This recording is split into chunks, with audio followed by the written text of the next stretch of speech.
আসসালামু আলাইকুম। আমরা শুধু বলি না যে সব বয়সের পাখির বয়স পরিমাণ ভ্যাকসিন দেওয়া, ঠিক আছে? অনেকে ভাবতে পারে যে মুখে মুখেই ভ্যাকসিন দেয়, ঠিক আছে? এই জন্য সামান্য ভিডিওটা করা। আজকে আমি 400 ছোটো বাচ্চার ভ্যাকসিন করুম। হ্যাঁ, 400 ছোটো বাচ্চা, 410-15টা হইব।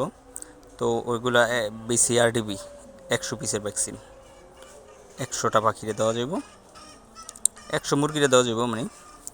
তো আমি এটা সিরিজ দিয়ে দেবো না, সিরিজ দিয়ে বের করবো এটাকে। আর গাম্বুরা ভ্যাকসিন 5 দিন বয়সের সময় দেওয়া হয়েছে, ঠিক আছে? ইনশাল্লাহ মানে যারা আমার ক্রেতা আছেন তাদের জন্য এই সামান্য ভিডিওটা করা। যে ভাবতে পারে এই লোক মুখে মুখে ভ্যাকসিন দেয়। আসলে শীতকাল এসে পড়ছে, তো এই জন্য ভ্যাকসিনটার জরুরি। দেখা যায় পাখির এরকম বড় কোনো সমস্যা হইব না, ভ্যাকসিনটা দেওয়া থাকলে অনেকটা সেফ থাকবো। আর ভ্যাকসিন দেওয়াতে দেখা গেছে পাখি সুস্থ সবল থাকে, প্রোডাকশন অনেক ভালো আসে। এই আমাদের সামান্য প্রচেষ্টা। আচ্ছা, আল্লাহ হাফেজ, আসসালামু আলাইকুম।